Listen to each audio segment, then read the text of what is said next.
الصلاة والسلام عليك يا نبي الله وعلى آلك وأصحابك يا نور الله. سرکار مدینہ، راحت قلب و سینہ، صاحب معطر پسینہ، باعث نزول سکینہ، صلی اللہ تعالی علیہ وآلہ وسلم کا فرمان بخشش نشان ہے. جس نے دن اور رات میں میری طرف شوق و محبت کی وجہ سے تین مرتبہ درود پاک پڑھا، اللہ عز و جل پر حق ہے کہ اس کے اس دن اور اس رات کے گناہ بخش دے. ذکر و درود ہر گھڑی ورد زباں رہے، ذکر و درود ہر گھڑی ورد زباں رہے. میری فضول گوئی کی عادت نکال دو، میری فضول گوئی کی عادت نکال دو. جو پڑھے گا صاحب لولاک پر ہردم درود، جو پڑھے گا صاحب لولاک پر ہردم درود، آگ سے محفوظ اس کا تن بدن رہ جائے گا. صلو علی الحبیب صلی اللہ تعالی علی محمد وعلی آلہ وصحبہ وبارک وسلم. میٹھے میٹھے مدنی چینل کے ناظرین اور جامعۃ المدینہ کے طلباء کرام، اساتذہ کرام اور مدنی عملہ کے اسلامی بھائیوں، چند اچھی نیتیں کر لیتے ہیں. میرے آقا صلی اللہ تعالی علیہ وآلہ وسلم کا فرمان عصمت نشان ہے، نیت المؤمن خیر من عملہ، یعنی مسلمان کی نیت اس کے عمل سے بہتر ہے. اور یاد رکھیں کہ بغیر اچھی نیت کے کسی بھی عمل خیر کا ثواب نہیں ملتا. تو آئیے چند اچھی نیتیں کر لیتے ہیں کہ نگاہیں نیچی کیے خوب کان لگا کر بیان سنوں گا، ٹیک لگا کر بیٹھنے کے بجائے علم دین کی تعظیم کی خاطر جہاں تک ہو سکا دوزانوں بیٹھوں گا. اسی طرح جب جب اللہ تبارک و تعالی اور اس کے پیارے حبیب صلی اللہ علیہ وسلم کا نام اس میں گرامی آیا تو ادب بھی کروں گا اور آقا صلی اللہ علیہ وسلم پر درود بھی پڑھوں گا. صلو علی الحبیب صلی اللہ تعالی علی محمد وعلی آلہ وصحبہ وبارک وسلم. آج الحمدللہ عز و جل ہمارے طلباء کرام، اساتذہ کرام اور مدنی عملہ کے اسلامی بھائی بالخصوص اس بیان میں امید ہے دیگر جگہوں پر بھی شامل ہوں گے. اور الحمدللہ عز و جل دعوت اسلامی کا ایک عظیم شعبہ جامعۃ المدینہ ہے. اللہ تبارک و تعالی دعوت اسلامی کو اور اس شعبے کو مزید ترقیاں عطا فرمائے. میٹھے میٹھے پیارے پیارے اسلامی بھائیوں، انشاءاللہ عز و جل کچھ مدنی پھول پیش کرنے کی سعادت حاصل کروں گا. بالخصوص یہ ہمارے جامعۃ المدینہ کے طلباء کرام، اساتذہ کرام، مدنی عملہ، ان کے لیے اور بالعموم ہر مسلمان کے لیے، ہر اسلامی بھائی کے لیے ہیں، ہر اسلامی بہن کے لیے ہیں، میرے لیے بھی ہیں، ہم سب کے لیے بھی ہیں. اگر آپ توجہ کے ساتھ سماعت فرمائیں گے تو انشاءاللہ عز و جل آپ کو بے شمار برکتیں بھی نصیب ہوں گی اور بے شمار مدنی پھولوں کا مدنی گلدستہ بھی سمیٹنا نصیب ہو جائے گا انشاءاللہ عز و جل. ہمارے پیارے پیارے آقا مکی مدنی مصطفیٰ صلی اللہ تعالی علیہ وآلہ وسلم صفائی کو بے حد پسند فرماتے تھے. آپ صلی اللہ تعالی علیہ وسلم کا فرمان عالی شان ہے، الطہور نصف الایمان، یعنی صفائی آدھا ایمان ہے. میرے پیارے پیارے میٹھے میٹھے اسلامی بھائیوں، ہر مسلمان کو چاہیے کہ اپنے ظاہر و باطن دونوں کی صفائی کا خیال رکھے. ظاہر کی صفائی کا جہاں تک تعلق ہے تو وہ یہ ہے کہ اپنے جسم اور لباس وغیرہ نجاست سے پاک اور صاف رکھنے کے ساتھ ساتھ میل کچیل وغیرہ سے بھی صاف رکھے، نیز اپنے سر اور داڑھی کے بالوں کو بھی درست رکھیں، ناخن زیادہ نہ بڑھنے دیں کہ ان میں میل کچیل بھر جاتا ہے اور وہ کھانے میں جا کر پیٹ کے اندر پہنچتا ہے، جس کے سبب طرح طرح کی بیماریاں پیدا ہونے کا اندیشہ ہے۔ رہا باطن کی صفائی کا معاملہ، تو اپنے باطن کو بھی کینہ مسلم، غرور و تکبر، بغض و حسد وغیرہ اس طرح کے رذائل سے پاک اور صاف رکھنا بڑا ضروری ہے۔ باطن کی صفائی کے لیے یاد رکھیں کہ ظاہری صحبت جو ہے یہ بہت ضروری ہے۔ تو انشاءاللہ آج ہم نظافت کے حوالے سے، صفائی کے حوالے سے، ستھرائی کے حوالے سے انشاءاللہ عز و جل کچھ مدنی پھول سننے اور چننے کی سعادت حاصل کریں گے۔ میٹھے میٹھے پیارے پیارے اسلامی بھائیوں، صفائی ستھرائی کی اہمیت کو اجاگر کرتے ہوئے شیخ الحدیث حضرت علامہ عبد المصطفیٰ اعظمی رحمت اللہ تعالی علیہ تحریر فرماتے ہیں کہ صفائی ستھرائی کی مبارک عادت بھی مردوں اور عورتوں کے لیے نہایت ہی بہترین خصلت ہے، جو انسانیت کے سر کا ایک بہت ہی قیمتی تاج ہے۔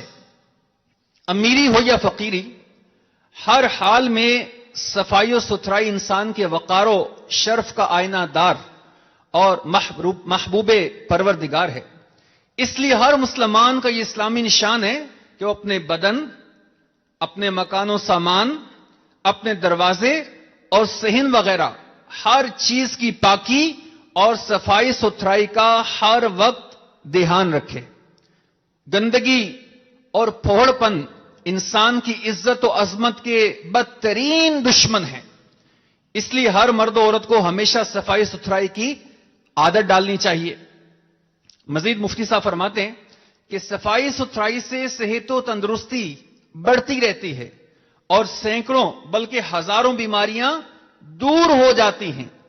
حدیث پاک میں ہے، سبحان اللہ عز و جل، سنیے اور جھومیے۔ حدیث پاک میں ہے کہ اللہ تعالی پاک ہے اور پاکیزگی کو پسند فرماتا ہے۔ ہمارے پیارے پیارے مکی مدنی مصطفیٰ صلی اللہ تعالی علیہ وآلہ وسلم کو پھوڑ اور میلے کچیلے رہنے والے لوگوں سے نفرت تھی، چنانچہ آپ صلی اللہ تعالی علیہ وآلہ وسلم اپنے پیارے پیارے صحابہ کرام علیہم رضوان کو ہمیشہ صفائی ستھرائی کا حکم دیتے رہتے اور اس کی تاکید فرماتے رہتے تھے۔ پھوڑ عورتیں جو صفائی ستھرائی کا خیال نہیں رکھتی، وہ ہمیشہ شوہر کی نظروں میں ذلیل و خوار رہتی ہیں، بلکہ آگے فرماتے ہیں کہ بہت سی عورتوں کو ان کے پھوڑ پن کی وجہ سے طلاق مل جاتی ہے۔ اس لیے گھر کی عورتوں کو بھی صفائی ستھرائی کا خاص طور پر خیال رکھنا چاہیے۔ میٹھے میٹھے اسلامی بھائیوں اور مدنی چینل کے ناظرین، قرآن کریم میں کئی مقامات پر اللہ تبارک و تعالی نے صفائی اور ستھرائی کا حکم ارشاد فرمایا ہے، اور صاف ستھرا رہنے والوں کو ہمارے پاک پروردگار نے پسند فرمایا ہے۔ چنانچہ پارہ نمبر 2 سورہ بقرہ کی آیت نمبر 222 میں خدائے رحمان عز و جل کا فرمان عالی شان ہے، ترجمہ کنز ایمان، بے شک اللہ پسند کرتا ہے بہت توبہ کرنے والوں کو اور پسند رکھتا ہے ستھروں کو۔ طہارت و ستھرائی چاہنے والے اللہ کے پیارے ہیں۔ چنانچہ پارہ 11 سورہ توبہ کی آیت نمبر 108 میں اللہ تبارک و تعالی کا فرمان عالی شان ہے، ترجمہ کنز ایمان، بے شک وہ مسجد کے پہلے ہی دن سے جس کی بنیاد پرہیزگاری پر رکھی گئی ہے، وہ اس قابل ہے کہ تم اس میں کھڑے ہو۔ اس میں وہ لوگ ہیں کہ خوب ستھرا ہونا چاہتے ہیں اور ستھرے اللہ کو پیارے ہیں۔ تو میرے پیارے پیارے میٹھے میٹھے اسلامی بھائیوں اور مدنی چینل کے ناظرین، اللہ تبارک و تعالی نے عبادت کے مقامات مساجد وغیرہ کو بھی غلاظت و گندگی سے پاک کرنے اور انہیں صاف ستھرا رکھنے کا حکم ارشاد فرمایا ہے۔ چنانچہ پارہ نمبر 1 سورۃ البقرہ کی آیت نمبر 125 میں ارشاد ہوتا ہے، ترجمہ کنز الایمان، اور ہم نے تاکید فرمائی ابراہیم و اسماعیل کو کہ میرا گھر خوب ستھرا کرو، طواف والوں اور اعتکاف والوں اور رکوع و سجود والوں کے لیے۔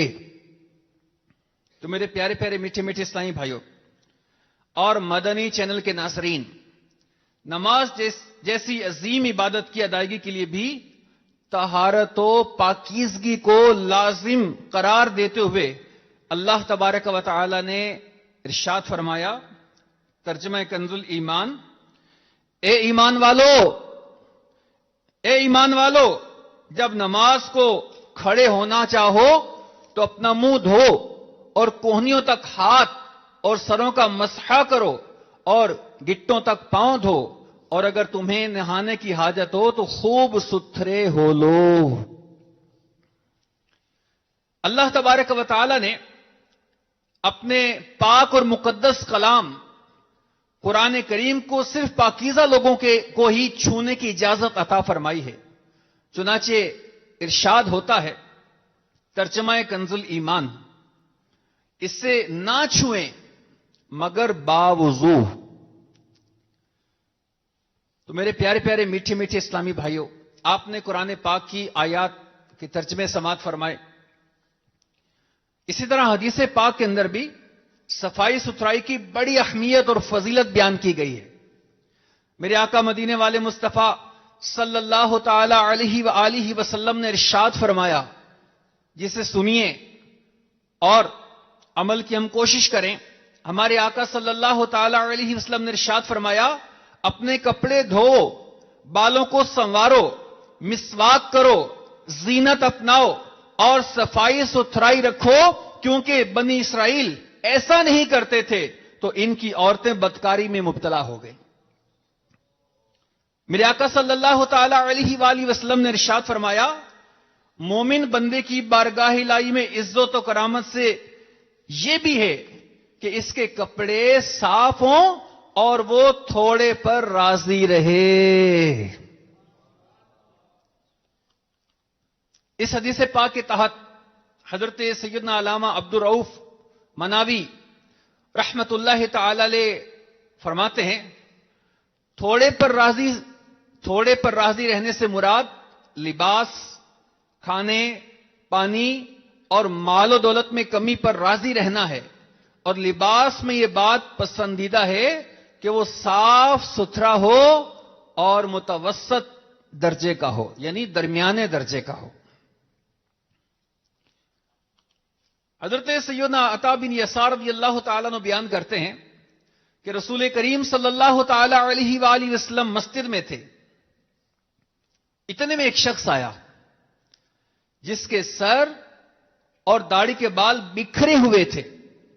اب وہ اسلامی بھائی غور کریں کہ جن کی ماشاءاللہ زلفیں ہوتی ہیں، اللہ تعالیٰ نے داڑھی کا بھی شرف عطا فرمایا ہے، اور نہ یہ اس میں اہتمام کے ساتھ تیل لگاتے ہیں، نہ اس کو سنوارنے کی کوشش کرتے ہیں۔ چنانچہ حضرت سیدنا عطا بن یسار رضی اللہ تعالیٰ عنہ بیان کرتے ہیں کہ رسول کریم صلی اللہ علیہ وسلم مسجد میں تھے، اتنے میں ایک شخص آیا جس کے سر اور داڑھی کے بال بکھرے ہوئے تھے۔ آپ صلی اللہ تعالی علیہ وسلم نے اپنے ہاتھ سے وہ درست کر کے حاضر ہوا تو آپ صلی اللہ علیہ وسلم نے ارشاد فرمایا، کیا یہ اس سے بہتر نہیں کہ تم میں سے کوئی شیطان کی طرح سر بکھیرے ہوئے آئے؟ تو آپ نے دیکھا ہمارے آقا صلی اللہ تعالی علیہ وسلم نے بکھرے ہوئے بالوں کو پسند نہیں فرمایا۔ حضرت سیدنا جابر رضی اللہ تعالیٰ عنہ بیان فرماتے ہیں کہ ایک بار نبی پاک صلی اللہ تعالی علیہ وآلہ وسلم نے ایک میلے کپڑوں والے شخص کو دیکھ کر فرمایا، کیا اس کے پاس کوئی ایسی شے نہیں جس سے اپنے کپڑے دھو لے؟ اور ایک بکھرے بالوں والے کو دیکھا تو فرمایا، کیا اس کے پاس کوئی ایسی چیز نہیں جس سے اپنے بالوں کو سنوارے. تو میرے پیارے پیارے میٹھے میٹھے اسلامی بھائیوں، اپنے کپڑوں کو صاف ستھرا رکھنا چاہیے اور اللہ تبارک و تعالیٰ کی رضا کے لیے اپنے بالوں کو بھی سنوارنا چاہیے. حضرت سیدنا ابو قتادہ رضی اللہ تعالیٰ عنہ بیان کرتے ہیں کہ میری خوبصورت گھنی زلفیں تھیں. سبحان اللہ. اللہ تعالیٰ ہماری زلفوں میں بھی برکت عطا فرمائے، جن کی ہیں اس میں برکت دے، جو نہیں رکھ سکے ان مسلمانوں کو بھی آقا کی اس پیاری پیاری سنت پر عمل کرنے کی توفیق عطا فرمائے.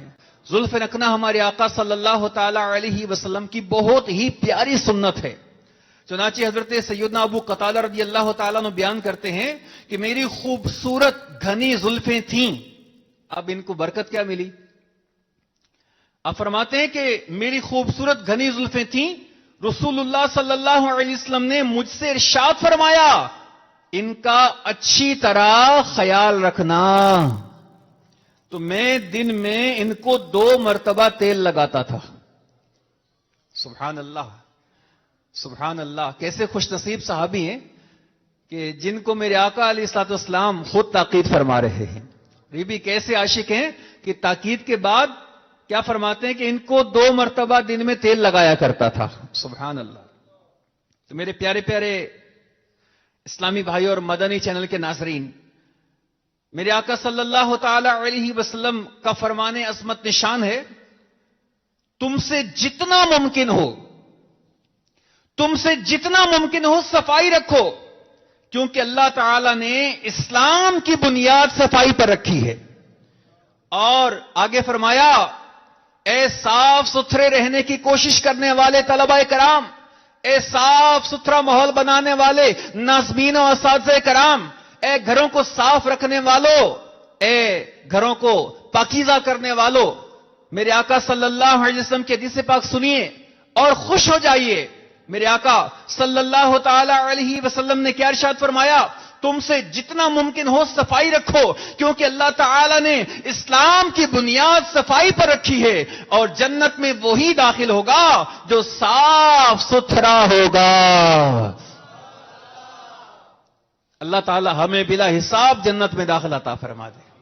ہمارے آقا صاف ستھرے بھی ہیں اور صاف ستھرا فرمانے والے بھی ہیں.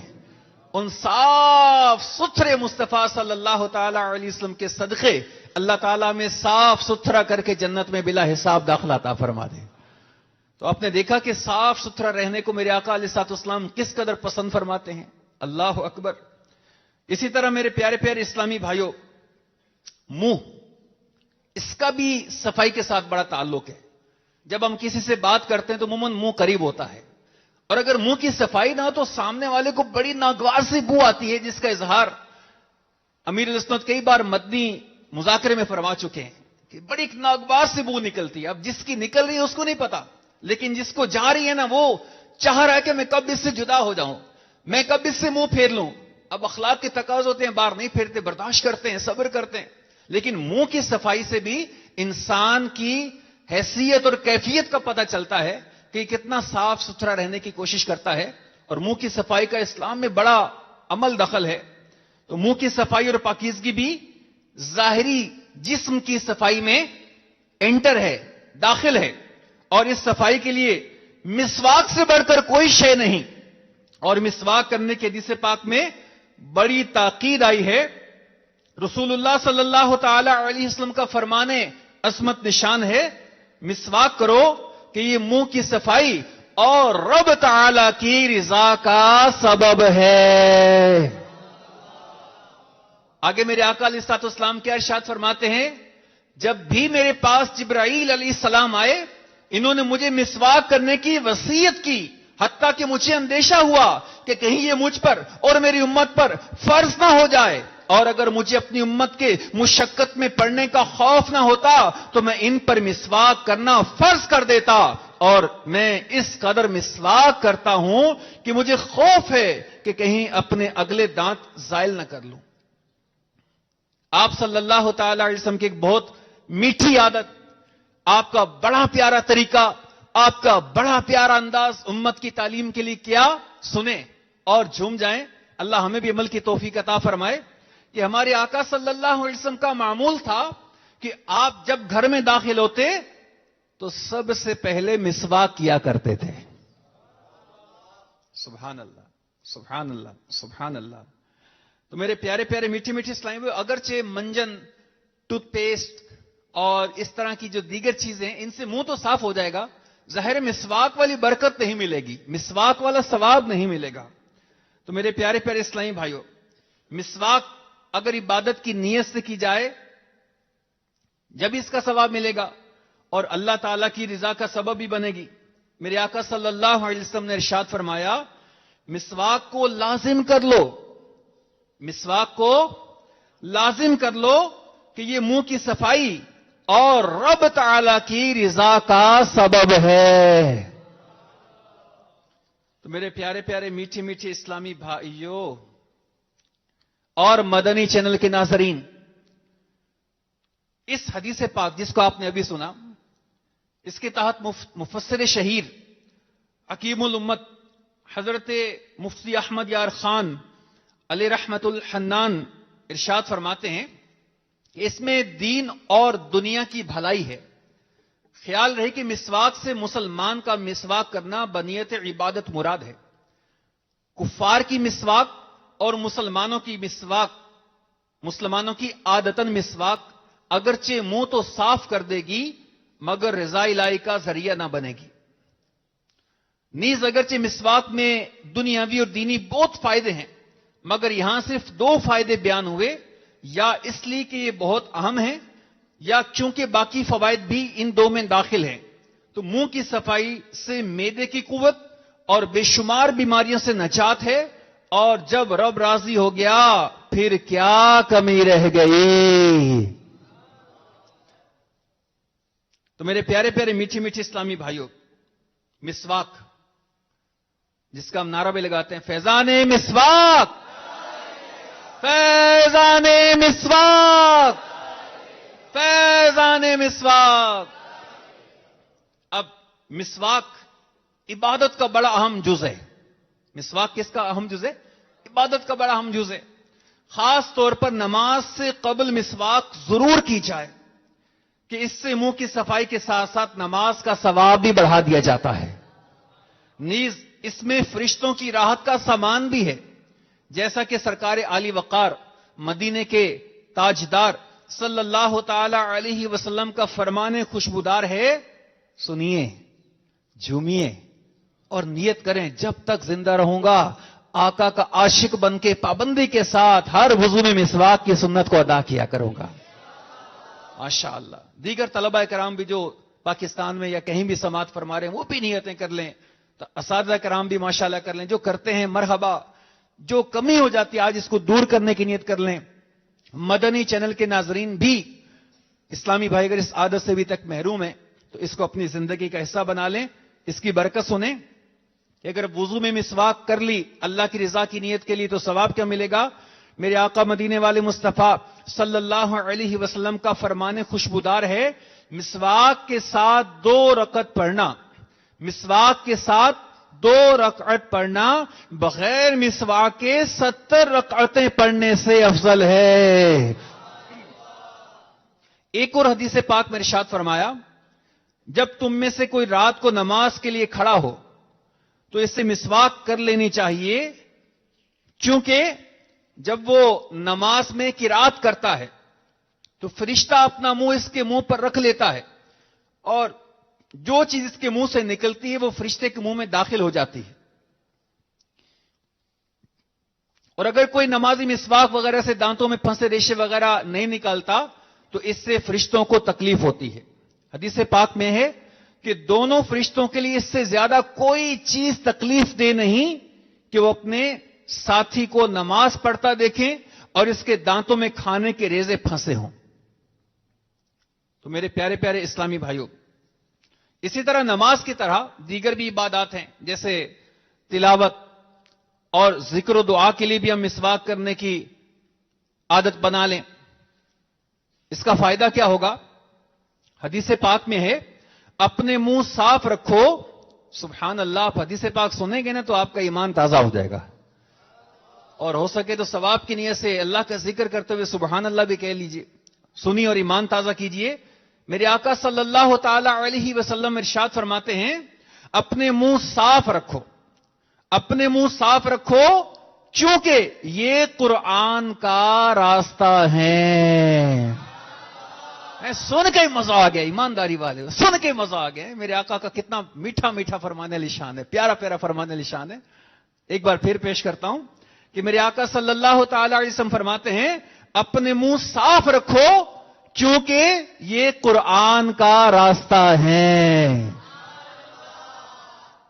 تو میرے پیارے پیارے اسلامی بھائیوں اور مدنی چینل کے ناظرین، جہاں نماز میں اس کی برکت، وہاں ذکر و تلاوت میں اس کی برکت، وہاں دعا میں بھی اس کی بڑی برکتیں ہیں۔ چنانچہ سنیے، اعلیٰ حضرت رحمت اللہ تعالی علیہ کے والد ماجد رئیس المتکلمین حضرت علامہ نقی علی خان رحمت اللہ تعالی علیہ دعا کے آداب میں بیان فرماتے ہیں جب قصد دعا ہو، جب قصد دعا ہو پہلے مسواک کر لے، جب قصد دعا ہو پہلے مسواک کر لے کہ اب اپنے رب سے مناجات کرے گا۔ سبحان اللہ۔ ایسی حالت میں منہ کی بدبو سخت ناپسند ہے، خصوصاً حقہ پینے والے، خصوصاً تمباکو کھانے والوں کو اس ادب کی رعایت ذکر و دعا اور نماز میں نہایت اہم ہے۔ کچا لہسن پیاز کھانے پر حکم ہوا کہ مسجد میں نہ آئے، وہی حکم یہاں بھی ہوگا۔ میرے آقا صلی اللہ تعالی علیہ وسلم فرماتے ہیں، اللہ اکبر، یہ فرمان سن کے بھی آپ کا ایمان تازہ ہو جائے گا۔ میرے آقا صلی اللہ تعالی علیہ وسلم فرماتے ہیں مسواک رب کو راضی کرنے والی ہے۔ فیضان مسواک، فیضان مسواک۔ اور آگے فرماتے ہیں اور ظاہر ہے کہ رضائے رب باعث حصول عرب ہے، یعنی اللہ تعالی کی رضا مراد ملنے کا سبب ہے۔ اچھا، اب ہم نے سنا کہ ہم نے اپنے ظاہر کو صاف رکھنا ہے، باطن کو صاف رکھنا ہے، طہارت کرنی ہے، عبادت میں نماز کے لیے بالخصوص ہم نے منہ کی صفائی کرنی ہے، اس کے ساتھ ہم نے وضو کرنا ہے، پاک صاف رہنا ہے، اپنے آپ کو پاک صاف رکھنے کی کوشش کرنی ہے۔ تو اپنے آپ کو پاک صاف رکھنے کے ساتھ ساتھ صفائی کے اور بھی مقامات ہیں، اور بھی پلیسز ہیں۔ وہ کون سے؟ جیسے گھر اور محلہ۔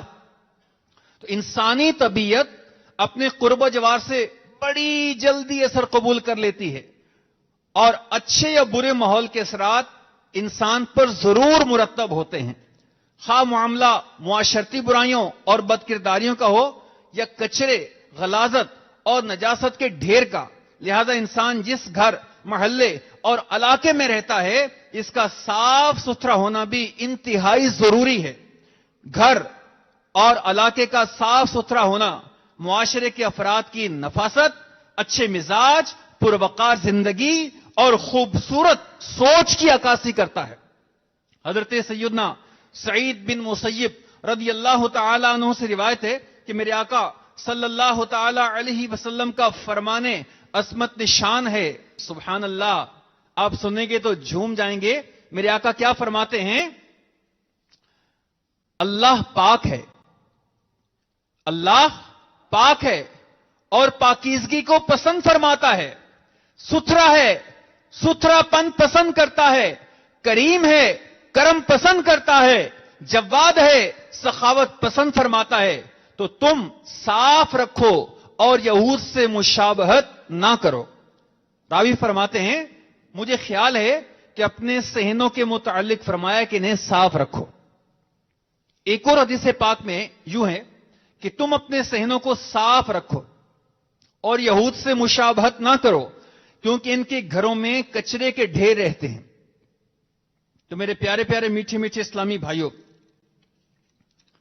اور مدنی چینل کے ناظرین جو یہاں جلوہ فرما ہیں، اسلامی بھائی، آج نیت کر لیں کہ انشاءاللہ عز و جل اپنے آپ کو بھی صاف ستھرا رکھنے کی کوشش کریں گے اور اللہ تبارک و تعالیٰ کی رضا اور خوشنودی کے لیے اپنے گھر کو، اپنے محلے کو، اپنے کلاس روم کو اور جہاں جہاں ہم رہتے ہیں اس مقام کو صاف رکھنے کی پوری کوشش کریں گے. میرے پیارے پیارے اسلامی بھائیوں، طہارت کے 4 درجات ہیں. طہارت کے کتنے درجات ہیں؟ 4. طہارت کے 4 درجات ہیں. حجت الاسلام حضرت سیدنا امام محمد غزالی رحمت اللہ تعالی علیہ فرماتے ہیں کہ طہارت کے 4 درجات ہیں. نمبر 1، ظاہری بدن کو ناپاکیوں، نجاستوں اور نامناسب چیزوں سے پاک رکھنا. نمبر 2، اعضائے بدن کو جرائم اور گناہوں سے پاک رکھنا.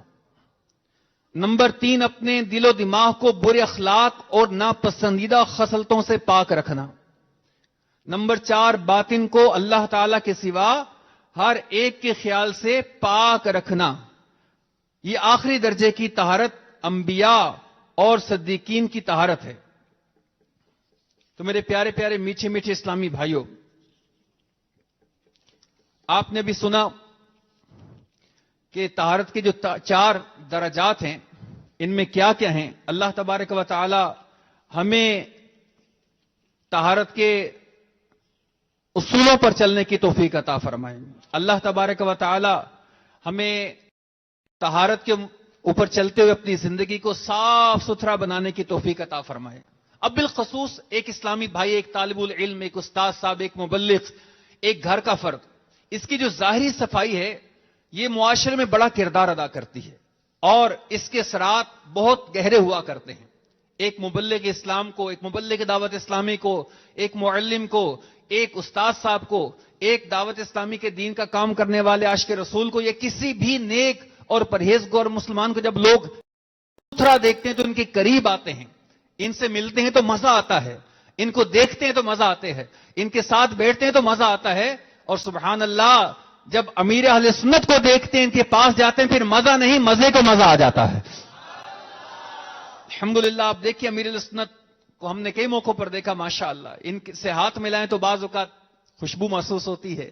ان کے بدن سے، کپڑوں سے ہم نے خوشبو سونگی ہے، ماشاءاللہ. ان کی چادر سے خوشبو آتی ہے، ان کے لباس سے، ان کے بدن سے خوشبو آتی ہے. یہ صفائی کو بہت پسند کرتے ہیں، صفائی کی ترغیبات دلاتے ہیں. امیر علیہ سنت بالخصوص داڑھی شریف رکھنے والے عاشقان رسول کو مدنی مشورہ عطا فرماتے ہیں کہ اس کو دھونا چاہیے، صابن کے ساتھ دھونا چاہیے. کھانے کے ذرات داڑھی میں لگ جاتے ہیں، ان کی صفائی کا خیال رکھیں. ناخن کو پابندی سے کاٹیں. اسی طرح اپنے بدن کو میل کچیل سے، پسینے سے بچا کر رکھنے کی کوشش کریں. اور اپنے سر پر جب بھی لگائیں، زلفوں میں، سر میں خوشبودار تیل لگائیں جس سے سر میں سمیل پیدا نہ ہو. گرمی کے مہینوں میں، حبس کے مہینوں میں جب عام سرسوں کا تیل لگاتے ہیں تو اس میں سمیل آتی ہے. امیر اہل سنت نے اس کا طریقہ بھی فرمایا کہ اگر آپ گری کا تیل، جسے اورنج، جسے ناریل کہتے ہیں، سادہ مل جاتا مارکیٹ سے، اس میں اپنے پسند کی تھوڑی سی خوشبو ڈالیں، خوشبودار تیل تیار ہے. اب آپ اس کو سر پر لگائیں، آپ کے سر سے انشاءاللہ خوشبو آئے گی. اگر داڑھی پر لگانا چاہیں تو داڑھی سے بھی خوشبو آئے گی. اسی طرح ایک دین کی خدمت کرنے والے کو، ایک مسلمان کو، ایک عاشق رسول کو، ایک نظافت کے اصولوں پر چلنے والے کو اپنے کپڑوں کو بھی صاف رکھنا ہے کہ کپڑے جب میلے ہوتے ہیں تو کتابوں میں لکھا ہے کہ وہ اللہ کی تسبیح کرنے سے رک جاتے ہیں، لیکن جب دھل جاتے ہیں تو اللہ کی تسبیح شروع کر دیتے ہیں. تو کپڑے صاف ہوں، ستھرے ہوں، ماشاءاللہ ان میں داغ دھبے نہ ہوں. ہو سکے تو روز نہانے کی کوشش کریں. آگے موسم چینج ہو رہا ہے اور گرمی آ رہی ہے اور پسینہ آتا ہے، اسمیل آتی ہے. بالخصوص طلبہ کرام درجے میں اکٹھے رہتے ہیں، نماز میں اکٹھے ہوتے ہیں تو پسینے سے پھر عجیب سی کیفیات بنتی ہیں. ہمارے آقا صلی اللہ تعالی علیہ وسلم اتنے نظافت والے، اتنے پیارے کہ سبحان اللہ ان کا بدن تو بدن میرے مصطفیٰ کے پسینے سے بھی خوشبو آیا کرتی تھی. بلکہ وہ پسینہ کسی کے ساتھ لگ جاتا تو اس کے بدن سے بھی خوشبو آنی شروع ہو جایا کرتے تھے. تو ہمیں اپنا پسینہ صاف کرنا ہے، اس کے لیے نہانا بہترین ہے. نہائیں گے تو آپ کو صحت مند بدن ملے گا، آپ کے میل کچیل جراثیم نکل جائیں گے اور آپ ایک صحت مند معاشرے کے فرد بن کر اچھے انداز سے دین کا کام کرنے میں کامیاب ہو سکیں گے. اسی طرح اگر امامہ شریف جاتے ہیں، اللہ ہر مسلمان کو توفیق عطا فرمائے، تو اس میں بھی صفائی کا خیال رکھنا ہے. اب غور کریں کہ میں نے آخری بار امامہ شریف کب دھویا تھا. ہو سکتا ہے کہ ہم اس سن یاد نہ ہو, ایک مبالغہ کر رہا ہوں کہ آخری بار دھویا کب تھا ہم نے, ہو سکتا ہے کہ میں مہینے یاد نہ ہو آخری بار کب دھویا تھا. اب تیل لگا لگا کے, حالانکہ تیل لگائیں تو اوپر سربند شریف باندھنا سنت ہے, تو سربند کی سنت بھی ہر ایک عمل نہیں کر پاتا, حالانکہ کرنا چاہیے. اور تیل لگ لگ کے تو کہیں سے سرسوں کے تیل کی اسمیل آ رہی ہے, کہیں سے ناریل کی خوشبو آ رہی ہے, کہیں سے کیا ہو رہا ہے. ایک ہی امامہ ملٹی قسم کی کیفیات پیش کر رہا ہوتا ہے. تو ایسا نہیں ہونا چاہیے. امامہ شریف صاف ستھرا خوشبودار ہو. اگر آپ چادر استعمال کرتے ہیں تو چادر تو پابندی کے ساتھ دھونی چاہیے, اس پر عطر لگانا چاہیے. بعض اوقات کیا ہوتا ہے کہ ہم اسی چادر کے ساتھ ہاتھ صاف کرتے ہیں, منہ صاف کیا, یہ کیا وہ کیا, اور اسی چادر کو لے کے نماز میں کھڑے ہو گئے. اب اس میں سے بھی ظاہر اسمیل آئے گی. تو بعض اوقات کھانے کے بعد ہاتھ صاف کرتے ہیں تو چادر گم گئی, تو پتہ چلتا ہے جناب وہ چادر گم گئی. تو اپنی چادر ڈھونڈنی بڑی آسان ہے, کیونکہ میں نے آخری بار بریانی کھا کے ہاتھ اسی کے ساتھ صاف کیے تھے, تو جس سے بریانی کی خوشبو آئے گی میری چادر ہوگی. تو ایسا ہونا نہیں چاہیے, کیونکہ یہی چادر عبادت میں یوز ہو رہی ہے. اس میں سے تو خوشبو آنی چاہیے, سبحان اللہ, اس میں سے تو عطر کی مہک آنی چاہیے. امیر اہل سنت کی چادروں کو ہم نے کئی بار سونگا ہے, سبحان اللہ, بڑی بھینی بھینی خوشبو آیا کرتی ہے. تو اپنی چادر کو پابندی کے ساتھ صاف رکھیں. اسی طرح میرے پیارے پیارے میٹھی میٹھی اسلامی بھائیو, ٹوپی اگر آپ سر پہ استعمال کرتے ہیں تو اس کو پابندی کے ساتھ چیک کریں, اس کو سونگیں, اس کو دھوئیں اور دھونے کا اہتمام کریں. اور اپنے ظاہر کو صاف رکھیں, اپنے درجے کو صاف رکھیں. مل کر صفائی کا کوئی جدول بنا لیں کہ ہمارے درجے میں انشاءاللہ آج میں صفائی کروں گا, کل آپ کیجیے گا, اگلے روز آپ کیجیے گا. ایک پیارا سا ڈسپلن والا ماحول ہونا چاہیے. اس میں صفائی ستھرائی ہو, کچرے کے ڈھیر نہ ہو, چیزیں بکھری ہوئی نہ ہو. آپ جو تکیہ استعمال کرتے ہیں اس تکیے کو چیک کریں, اس کے کور کو چیک کریں, جو چادر اوڑھ کے سوتے ہیں اس کو چیک کریں, آپ جو بستر نیچے بچھاتے ہیں اس کی کیفیات کو چیک کریں. کیونکہ اگر یہ نہیں دھلے گا, اس کو ہوا نہیں لگے گی, اس میں روشنی نہیں پہنچے گی, یہ صفائی ستھرائی کی طرف نہیں آئے گا, تو اسی میں پلنے والے جراثیم آپ کو بیمار کر سکتے ہیں. تو صفائی نصف ایمان ہے. اپنی روزمرہ کی چیزوں کو صاف رکھیں, اپنے رہنے کی جگہ کو صاف رکھیں, اپنے بدن کو صاف رکھیں, اپنے ظاہر کو صاف رکھیں. ہم یہ سب کچھ کریں گے تو اللہ تعالیٰ مکی مدنی مصطفیٰ کے کرم سے, ان کے طفیل, ان کے فیضان سے ہمارے باطن کو بھی صاف ستھرا فرما دے گا انشاءاللہ. تو میرے پیارے پیارے میٹھے میٹھے اسلامی بھائیوں, نیت کرتے ہیں. دیگر طلبہ کرام, گلدار طیبہ فیضان مدینہ علی ٹاؤن کے طلبہ کرام تو نیت کر رہے ہیں ماشاءاللہ کہ ہم صاف ستھرا ماحول بنانے کی کوشش کریں گے ماشاءاللہ. امید ہے دیگر بھی کر رہے ہوں گے. تو نظافت میں ایک دوسرے کی مدد کریں.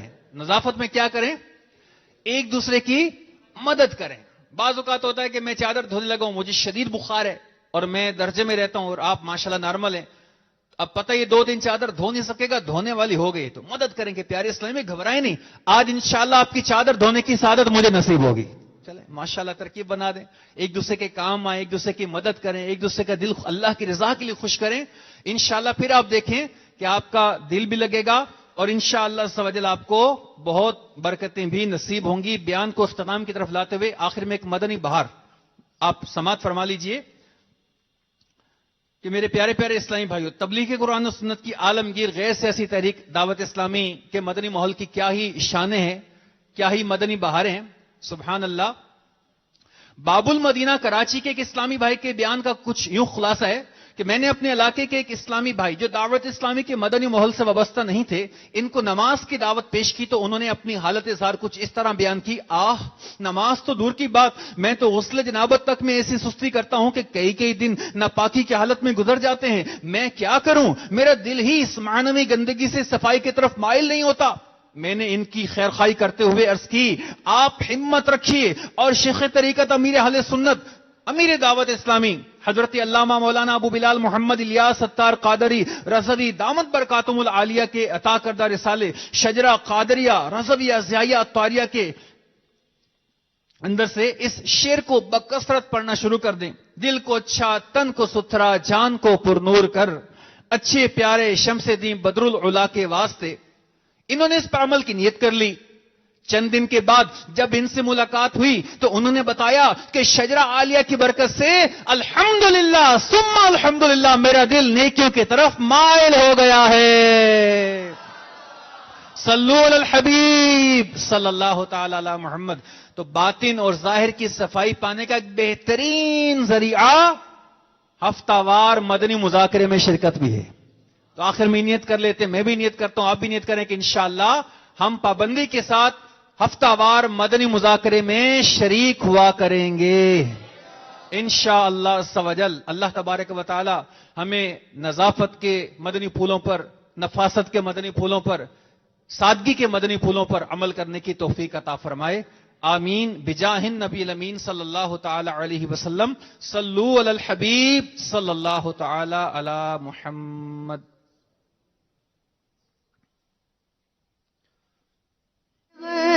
بنو سنتوں کا خوب چرچا کروں سنتوں کا، ہو کرم بہر خاک